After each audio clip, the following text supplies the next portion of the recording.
Shalom, selamat pagi. Kok selamat paginya nggak merata? Selamat pagi saudara.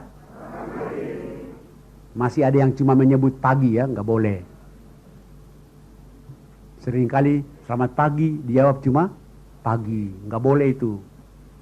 Dr. Andar Ismail mengatakan kalau kita mengucapkan selamat kepada orang, selamat pagi, selamat siang, selamat malam, yang harus jelas itu kata selamatnya. Mengapa? Karena semua orang sudah masuk pagi hari ini, tapi belum tentu semua selamat di pagi ini. Jadi ketika saya mengucapkan selamat pagi saudara-saudara, maksud saya ialah supaya saudara semua selamat di pagi ini. Tapi saudara kepada saya cuma pagi. Jadi saya tidak perlu selamat. Padahal saya sudah khotbah 2 kali, masih selamat juga. Karena itu sekali lagi, selamat pagi saudara-saudara. Ya, jadi kalau orang kasih selamat pagi, jangan cuma jawab, jangan ketemu orang, pagi. Nanti dia bilang, siapa bilang sore? Kan gitu kan. Mari kita buka Kejadian pasal 5. Membuka kitab Kejadian gampang, gak lama-lama. Kitab Kejadian pasal 5. Ini enaknya pendeta itu khotbah 2 kali, tapi teksnya sama, enak di situ gitu. Tapi ada improvisasinya. Kejadian pasal 5. Semua ayat. Dan karena ada 32 ayat, mari kita baca gantian. Jadi dibaca bergantian, supaya saya cuma bagian setengahnya kan. Jadi saya bisa simpan energi untuk berkhotbah. Membaca Alkitab boleh dibagi dengan hadirin, berkhotbah tidak bisa. Mari membaca ayat demi ayat bergantian, saya dengan Anda semua. Inilah daftar keturunan Adam.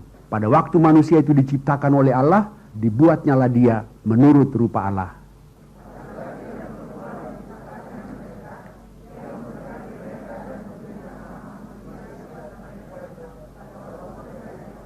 Setelah Adam hidup 130 tahun, ia memperanakan seorang laki-laki menurut rupa dan gambarnya, lalu memberi nama Set kepadanya.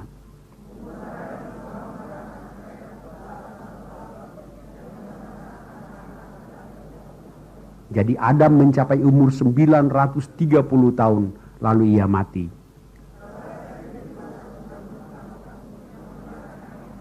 Dan Set masih hidup 807 tahun setelah ia memperanakan Enos, dan ia memperanakan anak-anak lelaki dan perempuan.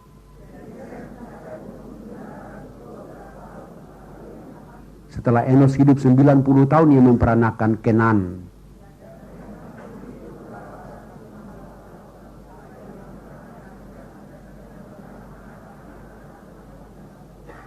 Jadi Enos mencapai umur 905 tahun, lalu ia mati.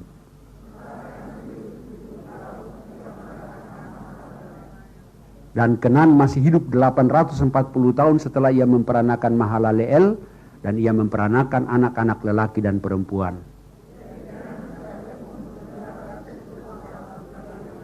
Setelah Mahalaleel hidup 65 tahun, ia memperanakan Yared.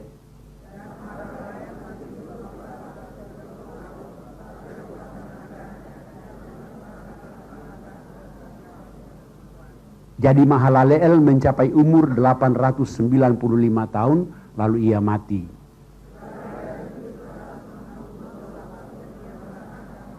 Dan Yared masih hidup 800 tahun setelah ia memperanakan Henok, dan ia memperanakan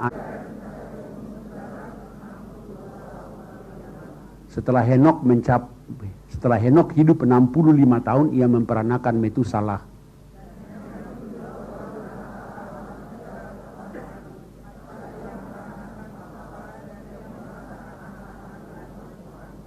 Jadi Henok mencapai umur 365 tahun.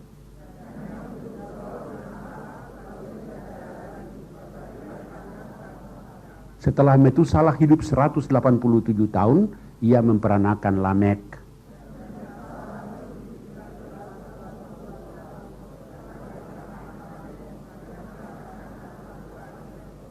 Jadi Metusalah mencapai umur 969 tahun, lalu ia mati.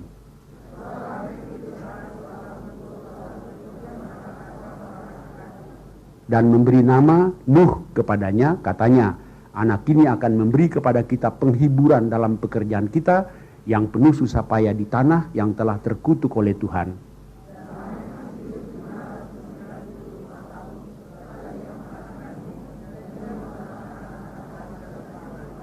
Jadi Lamek mencapai umur 777 tahun, lalu ia mati.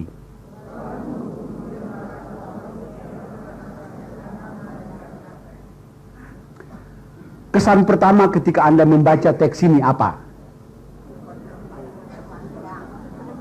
Umur yang panjang, ya. Metusalah itu paling tinggi, 969 tahun. Bisa dibayangkan, Kak? Kalau kita pada zaman ini bisa hidup sampai 900 tahun, kan? Itu bosan hidup, tahu nggak? Gitu. Ya. Tapi jangan heran, hidup 900 tahun tapi baru umur 100 tahun pacaran, kan gitu. Ya, 100 tahun baru punya anak, kan? Kalau kita 100 tahun bisa apa, ayo coba. Boro-boro pacaran, kan? Bangun aja udah nggak bisa, kan gitu. Jadi kesan pertama membaca teks ini ialah begitu panjang usia manusia. Bahkan ada yang meragukan, jangan-jangan ini perhitungan kalender beda, kan?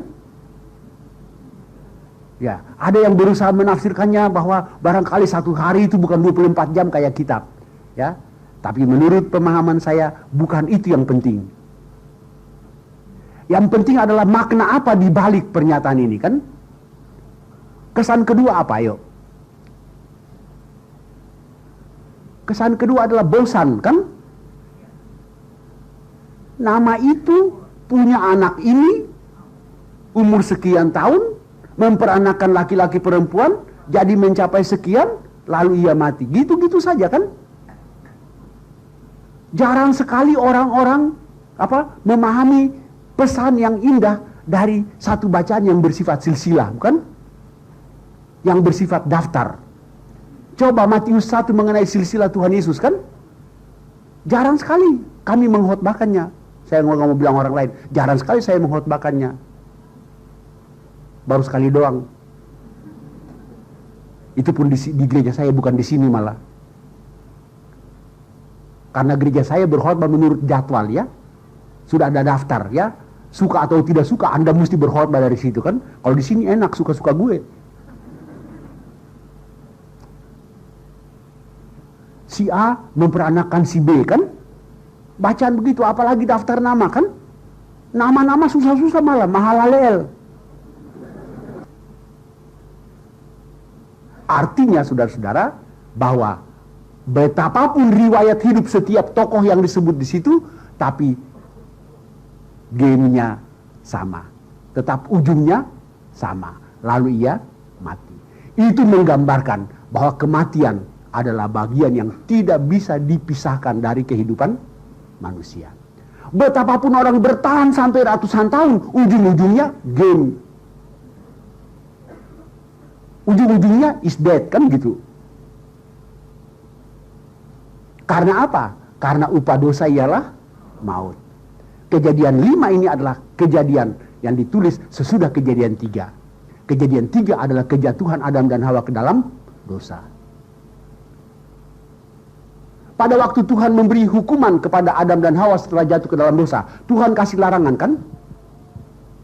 Pada hari kamu memakannya, maksudnya buah pohon pengetahuan baik dan jahat, pada hari kamu memakannya, apa yang dikatakan? Bukan mati. Dikatakan, pastilah kamu mati. Ya, pastilah kamu mati. Tapi apakah Adam dan Hawa habis makan buah itu gelepar-gelepar mati? Tidak. Kalau habis makan buah itu gelepar-gelepar mati. Keracunan buah namanya itu. Secara biologis Adam dan Hawa tidak mati, bukan? Tapi apa yang terjadi? Mereka diusir dari Taman Eden. Dan dengan demikian, putuslah mereka dari sumber kehidupan. Di Taman Eden itu Tuhan menempatkan berapa macam pohon? Berapa pohon yang khusus? 2, betul. 1 pohon pengetahuan baik dan jahat yang dilarang. 1 lagi pohon apa? Pohon kehidupan. Yang hanya dengan makan buah itulah Adam dan Hawa akan hidup selama-lamanya. Jadi jangan saudara pikir mereka mereka diciptakan sudah otomatis hidup kekal secara cerita, tidak. Ya. Tapi sebenarnya supaya hidup kekal, mereka tiap hari harus makan buah pohon kehidupan itu. Nah, setelah jatuh ke dalam dosa, diusir dari Taman Eden supaya mereka jangan lagi makan buah itu. Sebab kalau sudah jatuh ke dalam dosa tapi makan buah itu terus, mereka tetap berdosa tapi hidup kekal gitu. Pernah baca enggak? Kejadian 3, ayo, Kejadian 3. Ayat 22. Sesungguhnya manusia itu telah menjadi seperti salah satu dari kita, tahu tentang yang baik dan yang jahat. Maka sekarang jangan sampai ia mengulurkan tangannya dan mengambil pula dari buah pohon kehidupan itu dan memakannya, sehingga ia hidup untuk selama-lamanya. Maka Adam dan Hawa diusir dari Taman Eden. Sebenarnya terlepas dari apa maknanya, tapi intinya ialah setelah jatuh ke dalam dosa, Adam dan Hawa terputus dari sumber kehidupan. Mereka diusir dari Taman Eden supaya menurut ayat tadi, jangan lagi mereka makan buah itu, kan? Dengan demikian mereka tidak lagi hidup kekal. Secara makna berarti bahwa akibat dosa manusia terputus dari sumber kehidupan. Dan sekalipun secara biologis mereka masih hidup, ya, tapi secara hakikat mereka sudah mati karena sudah terputus dari sumber kehidupan. Dan itu tergambarkan dari besarnya usia. Adam sampai Nuh, Kejadian 5 tadi kan silsilah Adam sampai Nuh, kan? Orang-orang yang hidup dari Adam sampai Nuh itu hidupnya ratusan tahun. Tapi orang-orang di zaman Nuh hidupnya berapa? Kejadian 6 ayat 3. Baca, jangan lihat saya. Kejadian 5 ayat 3. 6 ayat 3, ayo. Berfirmanlah Tuhan, rohku tidak akan selama-lamanya tinggal di dalam manusia, karena manusia itu adalah daging. Tetapi umurnya akan 120 tahun saja. Bayangkan, dari Adam sampai Nuh masih 900-an, kan? Sampai di Nuh drop sampai 120. Sampai di Musa berapa? Ya betul, yang terkenal kan? 70 tahun, paling kuat 80 tahun. Ada di mana, ayo? Di Alkitab. Jawabnya gitu, selesai gitu loh. Kan saya tanya ada di mana, kan ayat itu, kan? Gitu. Kalau saya tanya ada di kitab apa? Nah, baru Mazmur 90. Mazmur 90 ayat 10. Belum pernah baca ya? Cuma dengar doang gitu. Ada di Mazmur 90. Masa hidup kami 70 tahun, kan? Dan jika kami kuat 80 tahun. Jadi daya hidup manusia sampai di zaman Musa 70 tahun. Kalau sampai 80 sudah dapat bonus 10 tahun. Lebih dari 80 sengsara. Nah, coba Anda bayangkan, kan? 900 drop menjadi 120. Drop lagi menjadi 70. Kalau itu digambar dengan grafik, maka grafik itu begini, kan? Apa? Menukik ya. Dari kemarin saya cari kata itu, baru tadi pagi khotbah pagi ketemu. Kata menukik itu, kan? Gitu. Kalau digambarkan dengan grafik itu bukan grafiknya begini, kan? Perlahan-lahan, kan? Tapi drastis, menukik. 900, 120 itu dropnya banyak amat, kan? 120 ke 70 lumayan, kan? Gak drop jauh banyak, kan gitu. Tapi itu menggambarkan bahwa daya hidup manusia atau daya tahan hidup manusia makin hari makin merosot. Dan andai kata Kristus tidak datang lagi, kan? Mungkin kita di ujung grafik di bawah lagi berapa hari doang, kan? Tapi bersyukurlah karena kedatangan Kristus, grafik itu tiba-tiba ya tidak lagi drop terus, tapi dia makin naik. Dalam Kristus ada hidup yang kekal.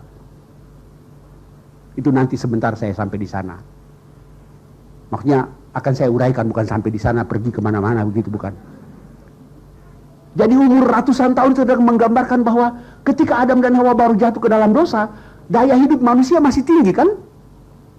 Daya tahan hidup manusia masih tinggi. Tapi makin kesininya, makin hari makin merosot. Coba kalau kipas angin berputar kan? Terus dicopot dari stop kontaknya kan? Apakah otomatis dia stop berputar? Tidak, dia masih berputar kan? Bahkan pada awal masih putarannya masih kencang, tapi makin kesini makin lambat dan akhirnya game kan? Jadi setelah Adam dan Hawa jatuh ke dalam dosa, daya hidup manusia masih sangat tinggi. Tapi makin kesini makin habis. Waktu saya masih kuliah di Ambon, pas zaman saya kuliah itu Trikora ya, Indonesia merebut Irian. Jadi konsentrasi pasukan seluruhnya di Indonesia Timur, termasuk kota Ambon ya. Sehingga pada waktu itu kami susah makanan. Tinggal di asrama kami makan bulgur ya. Susah banget dapat nasi. Untunglah jemaat-jemaat dari desa-desa menyokong kami di asrama dengan mengirim singkong ya. Kadang-kadang singkongnya kebanyakan sehingga kami tanam di tanah, tunggu beberapa hari. Kalau tidak dia jadi biru kan. Tapi kadang-kadang singkongnya habis juga. Untunglah tetangga kami di belakang asrama itu punya kebun singkong yang luas. Jadi saya dan teman saya itu bagian nyolong itu singkong malam-malam gitu. Gitu. Teman itu setelah lulus dia langsung ke Amerika. Puluhan tahun gak ketemu. Satu waktu dia datang Jakarta ketemu saya. Dia tanya, "Hei Rap, kau jadi apa?" "Pendeta." "Ah, masa?" Itu kan heran kali dia kasih saya jadi pendeta. Karena dia ingat dulu betapa kita suka maling kan gitu. Dia bilang, "Ah masa?" Dia nggak percaya kalau saya jadi pendeta. "Ingatlah kita maling singkong dan maling kelapa dulu kan gitu." Saya bilang, "Kamu mesti bersyukur saya jadi pendeta. Coba kalau saya nggak jadi pendeta, mungkin saya sekarang perampok gede sekarang kan gitu. Bersyukurlah saya jadi pendeta, maka saya punya maling-maling itu hilang kan gitu. Masih ada sedikit-sedikit sih, tapi..." Jadi caranya kami maling singkong karena lapar kan? Ya. Jadi caranya gimana? Malam-malam kami merayap kan? Di belakang asrama kan? Kami merayap. Singkong itu kami nggak cabut, kami gali. Jadi umbinya diambil terus batangnya kami ganjal baru tutup dengan tanah. Jadi waktu bangun pagi yang punya singkong lihat singkongnya masih berdiri tegak, daunnya masih hijau kan gitu.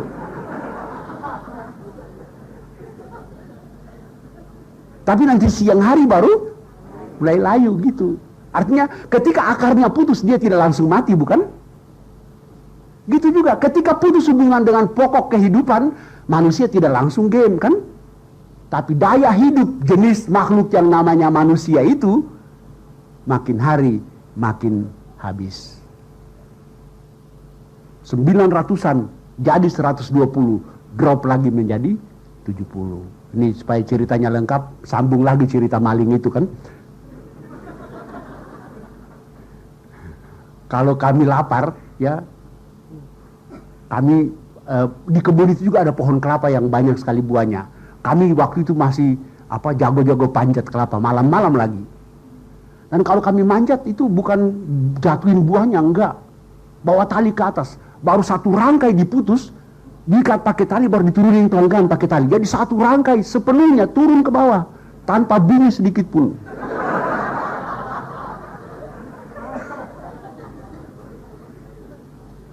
Tapi belakangan ketahuan juga.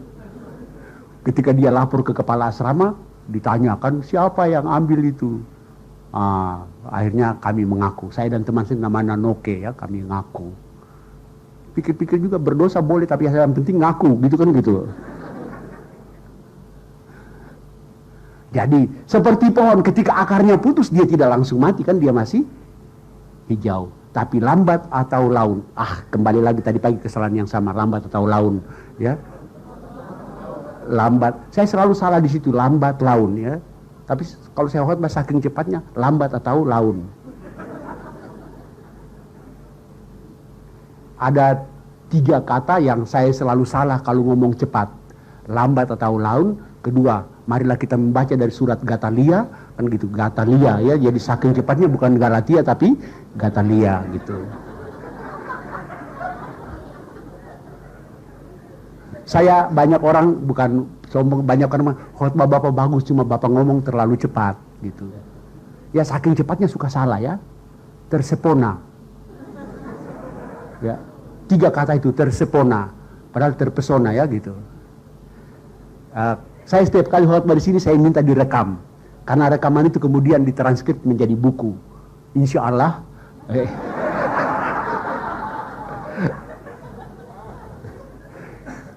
Insya Allah itu kata yang bagus itu ya.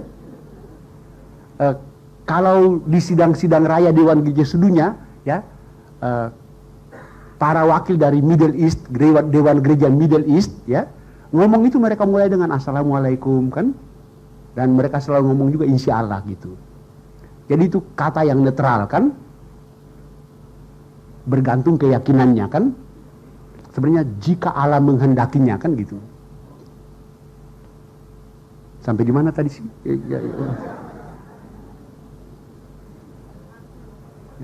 Ya kata-kata yang salah kan, gitu. Jadi lambat atau laun, Gatalia kan, dan tersepona. Tapi ada majelis gereja saya yang selalu salah itu di, marilah kita membaca dari kitab Kelurahan pasal 20 kan gitu.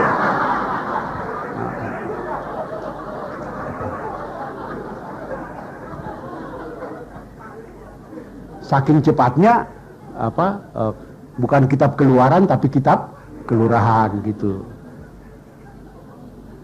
Jadi setiap kali saya khotbah itu direkam kan, terus dikasih ke BPK Gunung Mulia, BPK Gunung Mulia transkripnya kan. Jadi yang mentranskrip dari kaset ke naskah tulisan itu mengeluh, ini pendeta siapa sih ngomongnya cepat banget gitu kan gitu.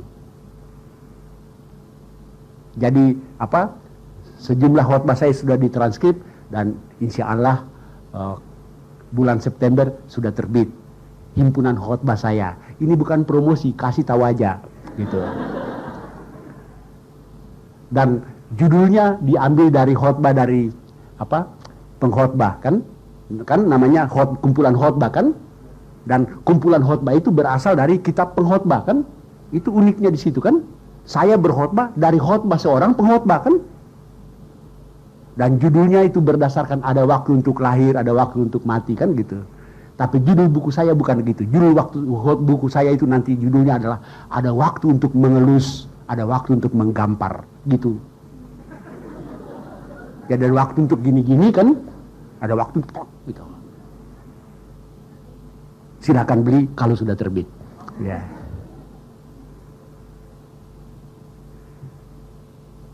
Jadi kalau yang dikatakan di sini ialah bahwa daya hidup manusia yang sangat tinggi kan merosot.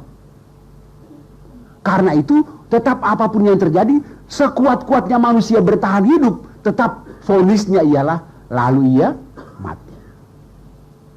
Dengan demikian kita tidak bisa menghindarkan diri dari kematian.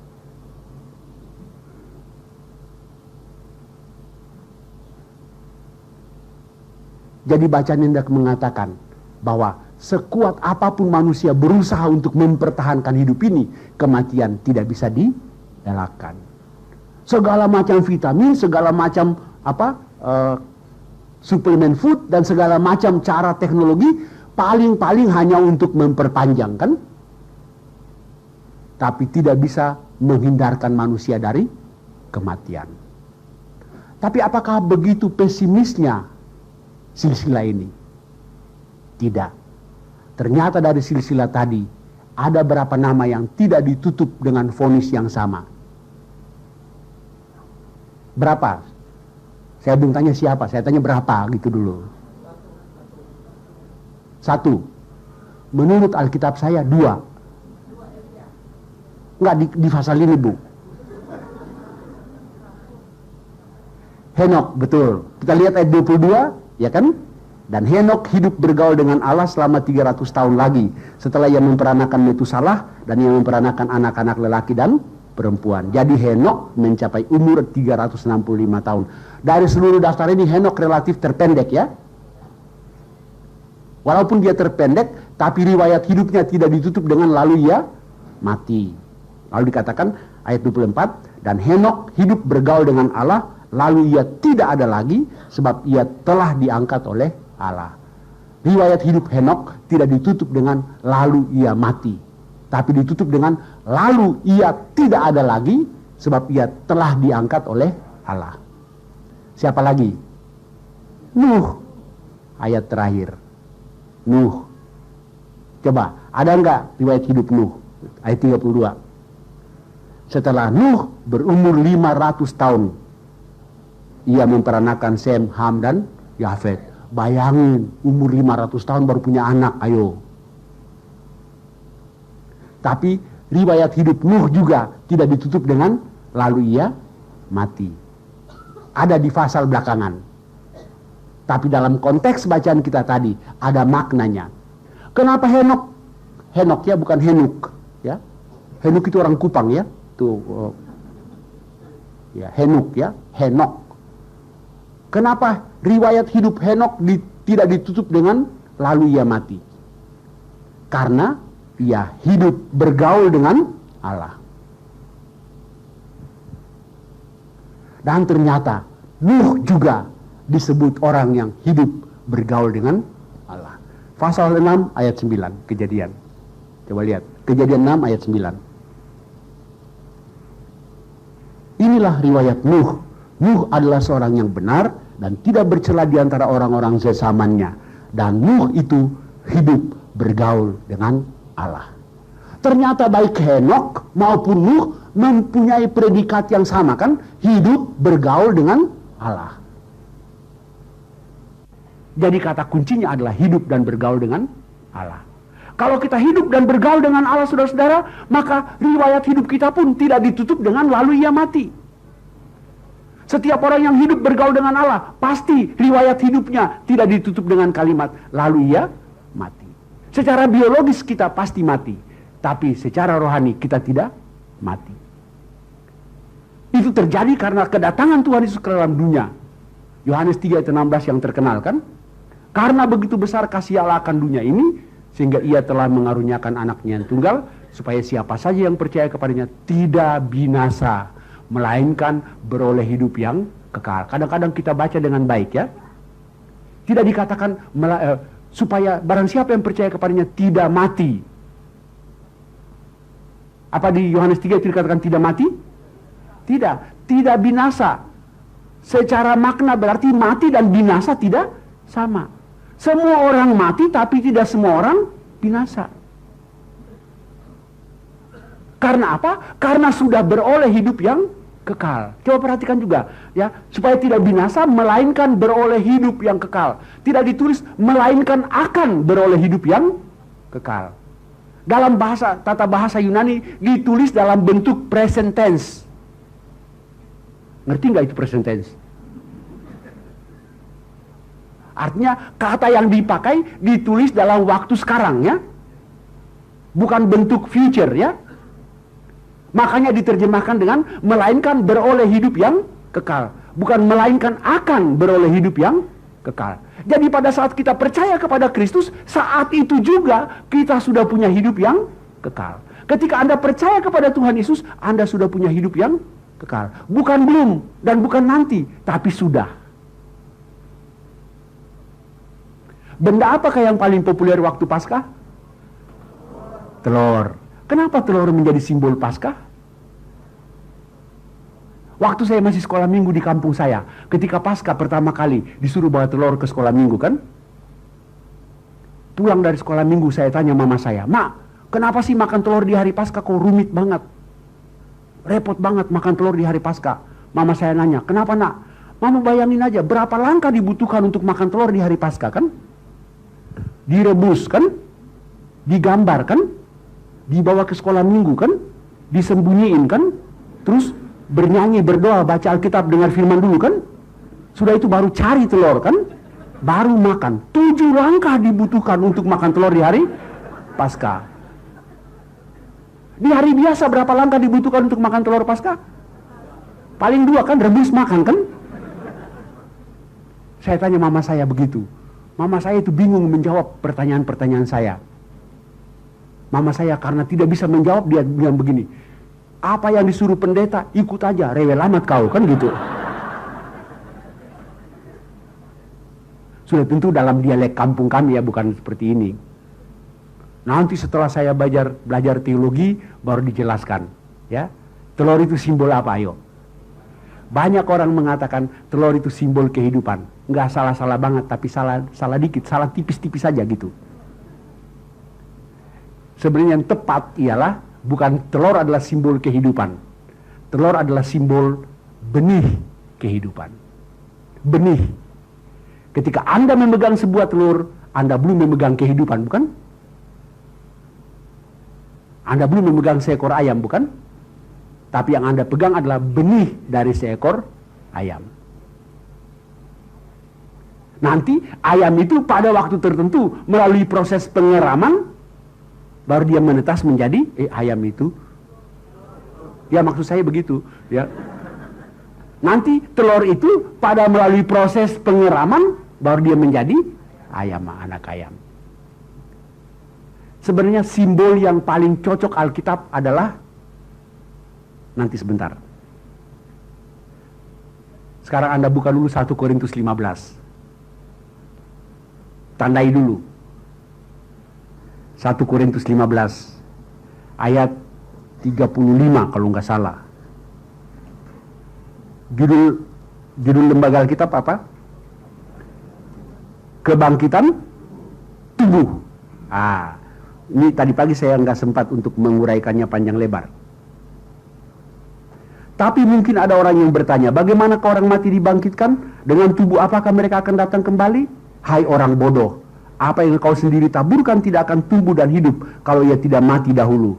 Dan yang kau taburkan bukanlah tubuh tanaman yang akan tumbuh, tapi biji yang tidak berkulit, umpamanya biji gandum atau biji lain. Tetapi Allah memberikan kepadanya suatu tubuh seperti yang dikehendakinya. Ia memberikan kepada tiap-tiap biji tubuhnya sendiri. Jadi tidak usah kita baca terus. Rasul Paulus dalam 1 Korintus 15 ini mengatakan begini, semua kita pasti mati, tapi kalau mati sebagai biji yang masih bagus kan, sebenarnya tidak binasa kan. Kalau kita tanam biji jagung atau biji mangga, dia tidak binasa kan, dia tetap eksis kan. Cuma ditanam biji muncul pohon kan. Kalau saudara tanam buah kelapa, buah biji kelapa, ya ditanam. Yang hancur kan semuanya kan, sabutnya hancur, batoknya hancur, semuanya hancur. Tapi dia tidak hilang kan. Dia eksis lagi dalam wujud pohon kan. Ditanam bundar, numbuh jangkung kan. Jadi kita ditanam jangkung, nanti numbuh bundar di surga gitu. Enggak, itu off the record, nggak usah dicatat. Tapi di Alkitab, kebangkitan kita itu dilukiskan dengan biji tanaman. Ketika Anda punya satu biji tanaman, Anda belum punya satu pohon kan? Tapi Anda punya benih dari satu pohon. Ketika kita percaya kepada Kristus, kita belum hidup kekal. Tapi kita sudah punya benih hidup kekal. Benih itu ialah iman kita. Saya pernah mewakili PGI dalam konferensi pekabaran Injil sedunia di San Antonio di Texas. Gini-gini pernah ke luar negeri. Amerika di Texas ya. Nah, konferensi itu berjalan 3 minggu konferensinya. Itu dari seluruh dunia termasuk Nelson Mandela hadir. Gitu. Dan konferensi itu kebaktian pagi, sore, bergantian dipimpin oleh delegasi dari negara-negara. Indonesia kebagian di tengah-tengah. Ya. Pas penutupannya kena hari Paskah. Dan yang mimpin adalah gereja-gereja Afrika Selatan di mana Nelson Mandela hadir. Jadi ketika lagi siap-siap mau kebaktian penutupan sekaligus perayaan Paskah, kami delegasi Indonesia ngobrol. Kira-kira sebentar ada telur Paskah enggak? Ada yang bilang mungkin ada kali, kita nggak tahu, tradisi telur Paskah kan dari Belanda ya. Ternyata sampai selesai kebaktian tidak ada telur Paskah. Cuma pas kami pulang, kami dibagiin satu orang satu amplop kecil. Di dalamnya ada biji tanaman. Tertulis di amplop itu, pulanglah dan tanamlah biji ini di negeri Anda, maka Anda akan mempunyai satu pohon dari Afrika Selatan. Jadi ternyata di acara itu mereka betul-betul memakai kiasan dari Alkitab ya. biji tanaman, benih kehidupan. Tapi konferensinya 3 bulan, ya, perginya singgah Los Angeles, pulangnya juga singgah Los Angeles. Nah, kami round-round dan shopping-shopping dulu. Ya, mumpung lah uang hariannya kan dolar, kan jadi mumpung shopping dulu gitu. Jadi kurang lebih 1 bulan baru saya kembali ke rumah. Nah, 1 bulan itu kangen sama istri, anak, pekerjaan di sini juga sudah bertumpuk kan. Akhirnya saya lupa amplop saya yang ada biji itu. 3 bulan kemudian ketika saya benahi file saya, baru ketemu itu amplop lagi. Kaget saya. Aduh, ini amplop kan mesti ditanam bijinya kan? Udah 3 bulan lewat. Tapi saya tanam juga tahun 86. Dan sampai sekarang tidak tumbuh-tumbuh.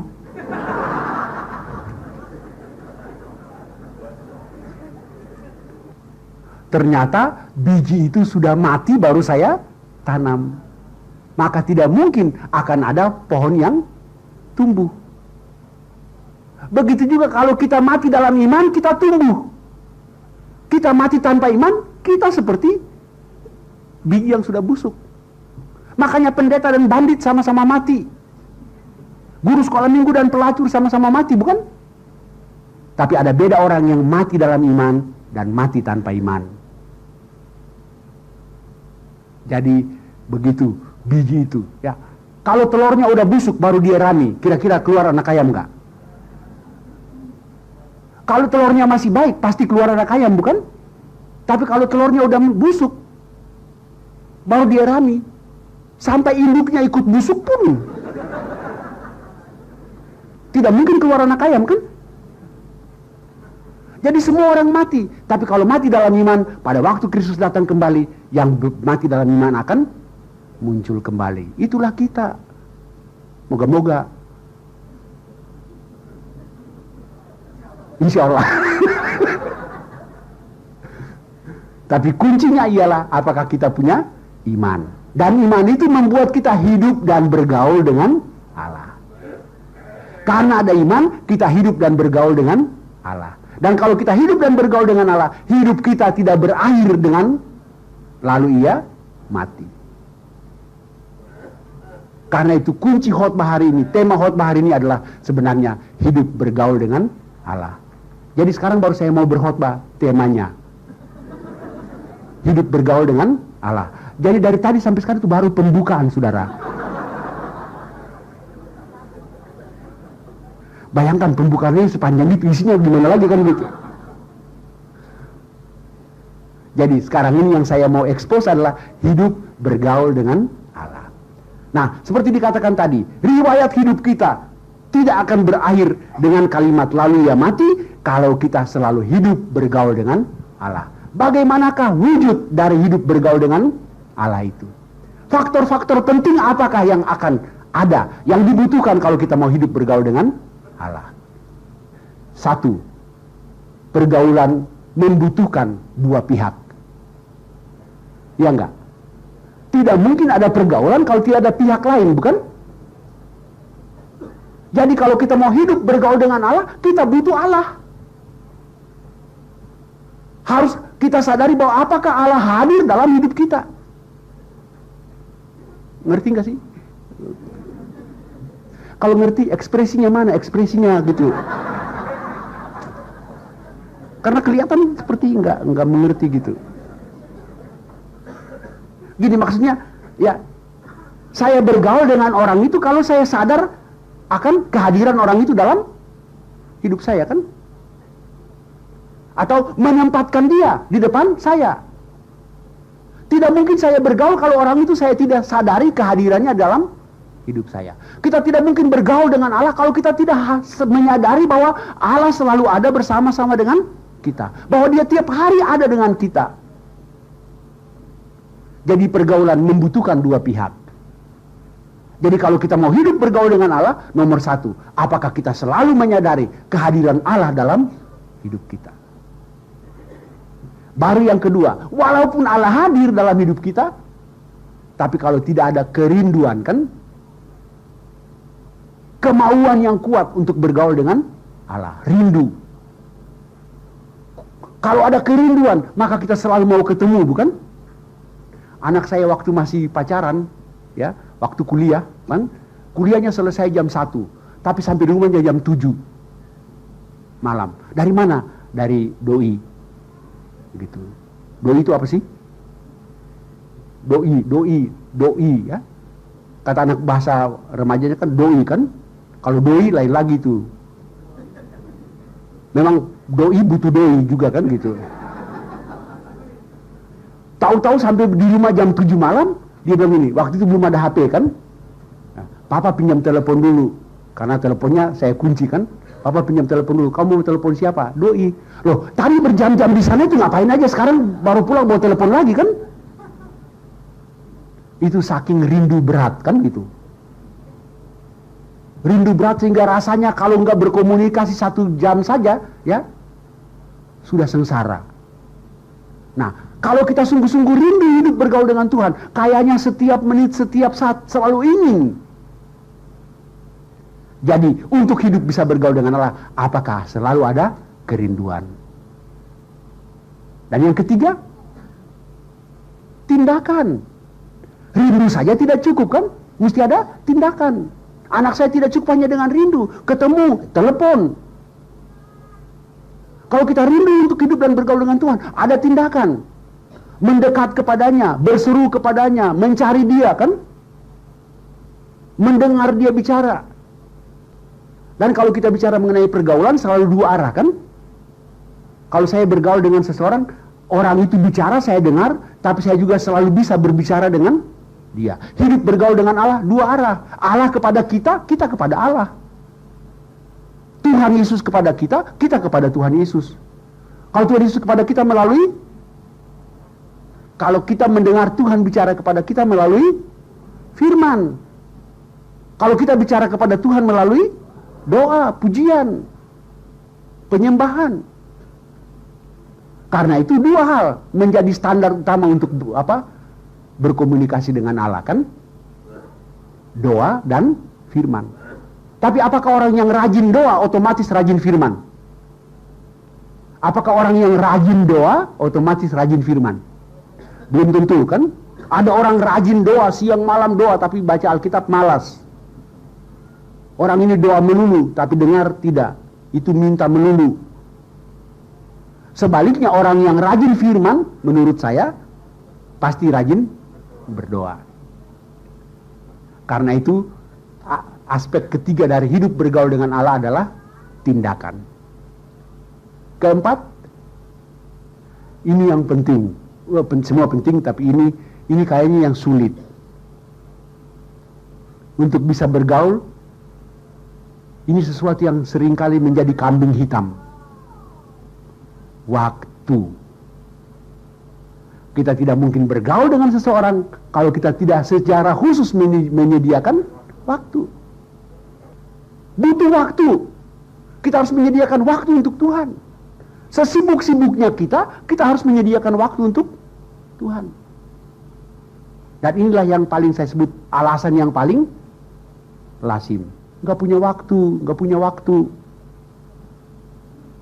Tidak mungkin ada pergaulan dengan Tuhan kalau kita tidak menyediakan waktu untuk Tuhan. Dan kita semua di Jakarta ini sibuk kan? Siapa yang gak sibuk di Jakarta ini, saudara? Penganggur juga sibuk. Loh, kita ini sesibuk-sibuknya kita, tapi kalau kita sudah punya pekerjaan kan terjadwal kan? Sehingga kita bisa mengatur, sehingga sesibuk-sibuknya kita bisa mengatur jadwal kita sehingga ada waktu untuk berdoa, untuk baca Alkitab kan? Tapi penganggur gak punya jadwal kerja kan? Karena itu dia sibuk 24 jam. Jadi kalau alasan untuk tidak mencari waktu tidak bergaul dengan Tuhan adalah waktu, maka sungguh miskin kita. Di gereja saya ketika dibentuk komisi pria ya, tahun 80-an. Ketika kami membentuk komisi pria, komisi anak duluan ya, sudah itu biasanya komisi ibu ya. Nah, yang lambat sekali itu komisi pria dan komisi lanjut usia. Lansia. Ya. Nah, ketika dibentuk komisi pria, semua bapak-bapak dikumpulin, rapat. Setuju enggak kita bentuk komisi pria? Setuju. Setuju enggak kita bikin kebaktian? Setuju. Persekutuan kan? Setuju enggak kita bikin persekutuan seminggu sekali? Enggak setuju. Maunya berapa? 2 minggu sekali. Akhirnya setuju 2 minggu sekali. Terus tanya lagi, setuju nggak kalau kita bikin, ditanya, hari apa? Kan? Hari apa persekutuan prianya? Ada yang bilang, minggu. Ada yang bilang, nggak bisa, masa baru dengar firman, dengar lagi kan gitu. Terus dia bilang, Senin. Nggak bisa juga, hari pertama kerja kan? Sabtu, wah Sabtu itu hari untuk keluarga kan? Akhirnya diputuskan di tengah minggu, Kamis. Tapi ada seorang bapak yang protes berat, dia tidak setuju apapun.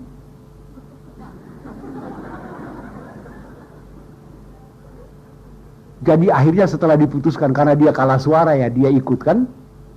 Jadi waktu minum-minum teh setelah rapat, dia dekatin saya.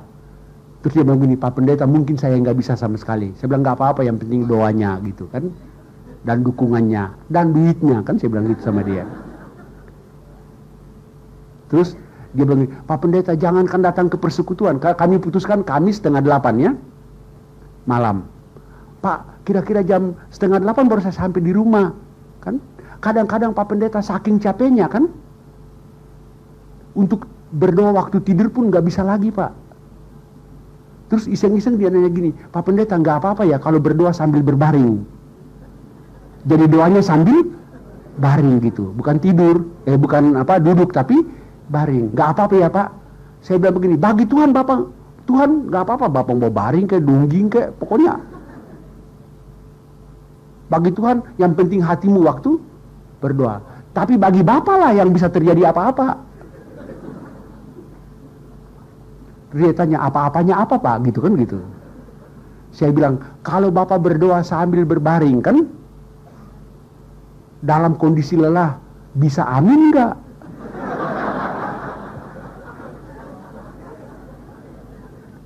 Jangan-jangan aminnya besok pagi kan gitu.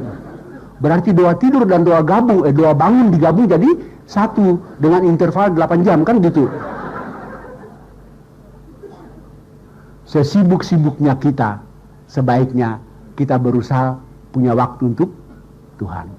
Dan saya rasa kalau kita sungguh-sungguh rindu kepada Tuhan, begitu kita menghadap Tuhan, yang namanya capek lelah hilang, bukan? Dulu waktu pacaran, Anda capek sekali tapi begitu mendengar suara dia kan, seluruh capek hilang, bukan? Jangan nyangkal, ayo coba, ayo. Jadi itu dieliminasi dengan kerinduan yang kuat. Kalau kerinduan yang kuat, kan, capek tidak menjadi halangan. Sibuk tidak pernah menjadi halangan. Jadi udah berapa itu? Butuh dua pihak, butuh kerinduan dan kemauan yang kuat, butuh tindakan, butuh waktu. Dan terakhir, tidak kurang pentingnya, butuh biaya. Iya kan? Anda ke gereja perlu transport nggak kan? Kolekte kan? Kasih buat pendeta lagi, umpama ada.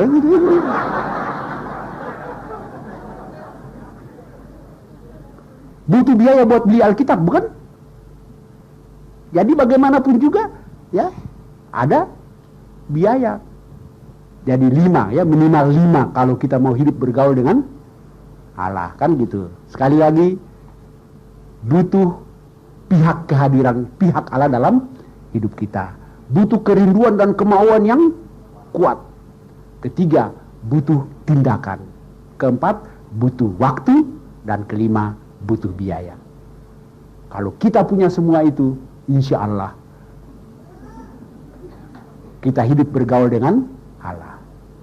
Ada secara sederhana orang mengatakan, Anda bisa melakukan sesuatu baik atau buruk berdasarkan 3K. Tadi pagi saya lupa menjelaskan ini bagi jemaat yang pagi. Beruntunglah Anda yang kebaktian jam 10, ya kan? Ya, 3K. Anda bisa melakukan segala sesuatu, katanya butuh 3K. Ada kemauan, ada kemampuan, ada kesempatan, kan? Anda tidak mungkin melakukannya kalau tidak ada kemauan, kan? Walaupun ada kemampuan tapi tidak ada kemampuan, tidak jalan, bukan? Walaupun ada kemauan dan kemampuan, kalau nggak ada kesempatan, seorang suami selingkuh misalnya, nomor 1 ada kemauan, ya enggak? Tidak mungkin dia selingkuh kalau nggak ada kemauan, bukan? Tapi walaupun ada kemampuan, tapi nggak punya kemampuan, dia mau doang, kan? mau selingkuh nggak punya duit, bagaimana bisa selingkuh kan gitu. Terus sudah ada kemauan, ada kesempatan, ada kemampuan kan, tapi nggak ada kesempatan, ditempelin istri terus, bagaimana dia selingkuh kan gitu. Ada orang mengatakan sebenarnya Anda bisa melakukan, apakah itu positif, apakah itu negatif kan, bergantung dari 3K. Ada kemauan, ada kemampuan, ada kesempatan. Mau melayani juga kan, nomor 1 apakah ada kemauan kan. Ada kemauan mesti ada kemampuan kan. Ada kemampuan tapi ada kesempatan. Tapi kuncinya itu kemauan ya. Kata orang Ambon, where is the will, there is the way, gitu orang Ambon. Ambon yang belajar Inggris maksud saya gitu. Kalau ada kemauan pasti ada jalan. Jadi kuncinya sekali lagi adalah adakah kemauan. Tapi saya gabung menjadi 5 ya. Ulangi. Kesadaran akan kehadiran Allah, kerinduan yang kuat, tindakan yang nyata, waktu dan biaya. Jadi saya tutup khotbah saya dengan mengucapkan kepada Anda semua, selamat hidup dan bergaul dengan Allah. Amin.